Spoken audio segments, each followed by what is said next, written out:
Hey, good day, everybody. I thought I'd give you a bit of an update as to where things are after my quite serious accident in India a couple of weeks ago. Um, I've had hundreds and hundreds of messages from many, many people around the world, and I do thank you so much. It really, really made a big difference. And I guess sort of really brought it home how important this work is for me and the people that are following me and the people that are on my group and I guess the support that I'm having. It was yeah, I'm very grateful for that, for those comments and the well wishes, because um, as if you already know, you've read some of my comments before, some of my posts. It was quite a serious fall. Now, why I fell, I do not know, but I did fall. I fell backwards, and I actually smashed my head. Now, from then, for the next week or so, I have no idea what happened because I was unconscious. Um, but I know that I actually fractured my head.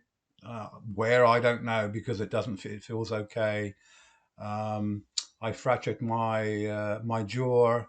I smashed uh, some nerves and also muscles in my right side of my head. So if you probably see my right eye is not working properly.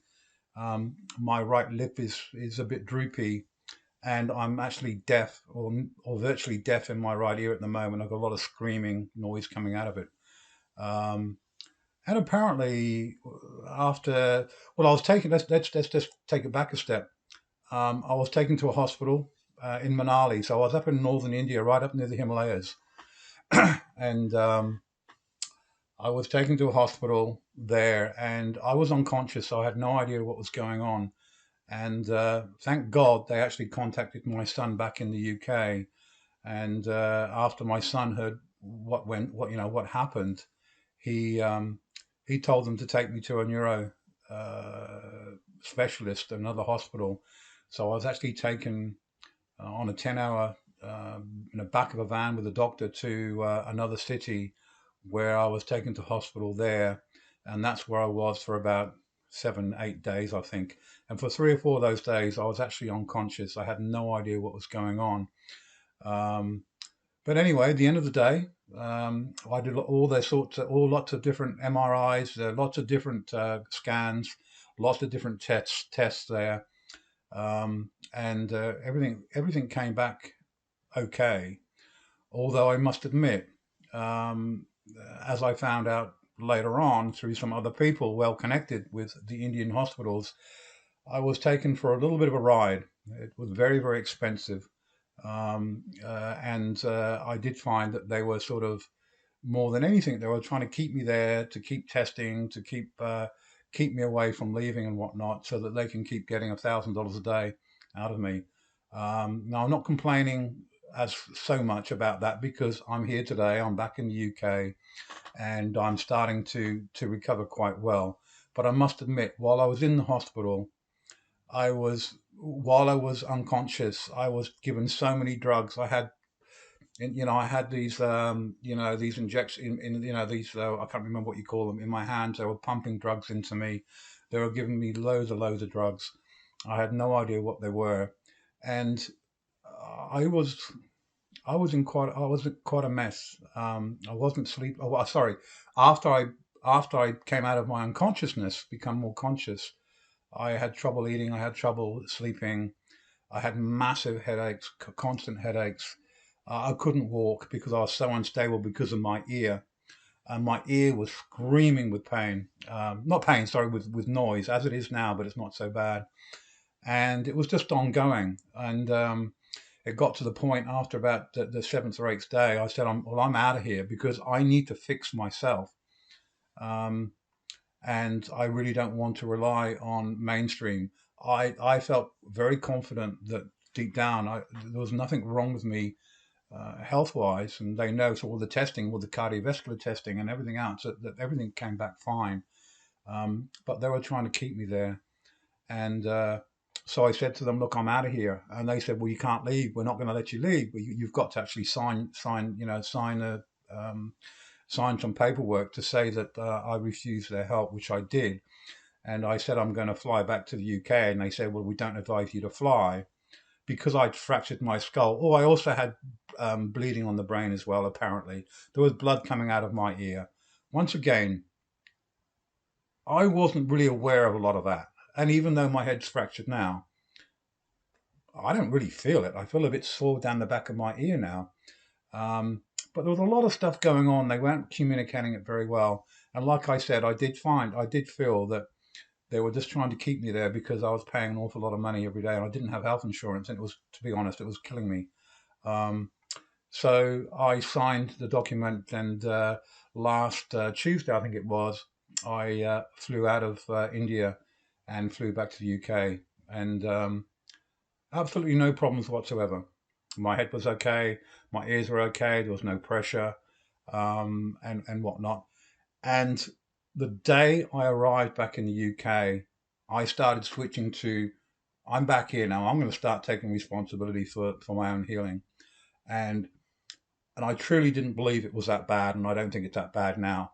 But within 2 days, there was a few things that I changed very, very quickly. All the time I was in hospital, I was constantly sick, feeling sick. I couldn't eat anything, I couldn't drink anything, um, or when I did, I just felt sick, and I was, I was puking up a lot if I was to drink some water and whatnot. I had these massive headaches. I was very, very unstable as far as walking was concerned. Very, very, very wobbly in my mind, in my head, and I think it's all to do with the ear. But within 2 days, the sickness went. The headaches are gone, and my stability. I got a little bit more stable in my walking as well. So within 2, 3, 4 days, I massively made a big difference into how I was feeling. Now that was nearly a week ago now, and I must admit, since then I have still struggled a little bit, but the last 3 days I've really improved in my energy. I've got more energy now.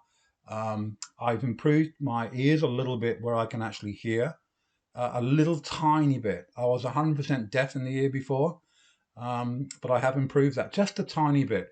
But I do have to go and see a specialist because my whole ear, it's blocked, and I think it's blocked with blood. I don't know. So I've got to get that fixed up, and I've got to do some face yoga to try and get my eye working properly, and also my lip. As you see, it's a bit. I have a bit of trouble talking because because of my lip, it won't move. So even that's improving. So I just want to let you know, like it's. I was really positive about coming back, and I was really positive about the fact that I knew I could heal myself, and so far uh, I've proved myself right. I am improving.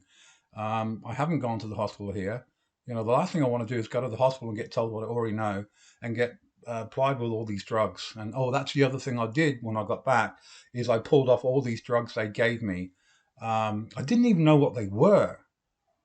And that was only 2 days ago. Yesterday, I think I had to look through and look at and Googled them. I go, like, well, what am I taking all that crap for? And I think that was having a big impact on me in the hospital. It really started to not only really not work on me, but it had an effect on how I was feeling.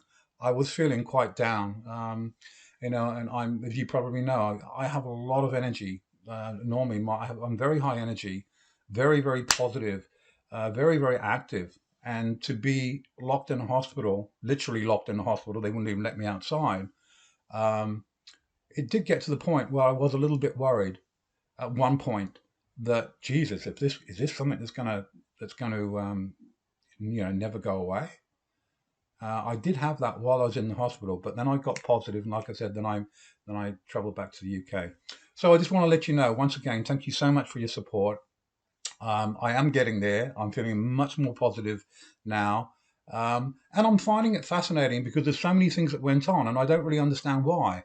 And I am starting to learn why. I'm starting to understand the connections between banging my head, the fracture the fracture in, well, my jaw is fractured, but I don't even feel that. Um, my head's fractured. I don't even feel that. My ear is one of the big things that really does mess with me because it's so noisy. But I am sleeping a lot better. I'm eating a lot better. and I'm actually starting to get back into work a little bit more now too. And that's been, I guess, that was one of the things that really hit me, was the fact that I really couldn't do much with my work. I started doing a couple of consults last week, um, and this week I've had 3 or 4 days of really rest time because I really, really needed to stop because it's very hard for me to focus. Um, but today, I've got to the point where I'm like, well, I'm full on now. We're sort of starting to get back into it now. And so from tomorrow, I'll be starting back into my consults, and I'll also be starting back into my interactions on my website, on my biohacking training, on my online platform, and everything like that. So we're going to see a lot more interactions going on, and you're going to see a lot more of me, which is great because I really, really missed my work. Um, Most of you probably know. I mean, my life. This is my life. This work I do is my life. Sure, I have family, and it's fantastic to be here back with my family, and it's fantastic to have a, a, a wonderful son who helped get me out of India and get me back um, into the UK, and coordinated with the hospital because I was not unable to do that. I didn't have a clue what the hell was going on, apart from them telling me that I needed to stay, and I had no idea what it was costing me, and it cost me a lot of money, thousands and thousands of dollars. Um, and so yeah, I'm I'm back. I think every day that goes by now, I'm feeling more and more energized, and I'm really keen to get back into my work and get back into my consults and get back into helping you guys and starting to share this information. And also too, I think I've posted before that this year I've got a lot of projects going on. I've got a small team of writers here in the UK, which we're starting to write a book on my life and also my work. And there's going to be a series of books, and the first one's going to be out in Christmas. Hopefully, I think we're going to start the book in the next couple of weeks or so once I get fully back online. I also have a number of other very, very interesting and powerful projects which are going to be coming out, and I'll talk more about those once I get close to these projects being released. But there's some very interesting things happening. I'm very, very keen to get this work out there on a much, much larger scale and make it available to a lot more people. And I have some very, very good ideas on what to do there. And so I'm very, very excited about that. Okay. So once again, as you can probably see, I don't know if you can see my eye. It doesn't move much, and I'm going to start doing some yoga, actually, some face yoga. I've got so much help from so many people. It's just beautiful, the support that I've got. It's just fantastic, and it's also fantastic from you guys, from all these hundreds and hundreds and hundreds of messages I've got from you, supporting me and just backing me up, which is fantastic. It's brilliant. Okay, guys. Well, you're going to hear more of me in the over the next couple of weeks. You're going to see more of me. You're going to see more posts and whatnot. And once again, um, thank you for the support. Everything's good. It's all good. A learning experience for me. And we'll talk soon. Okay.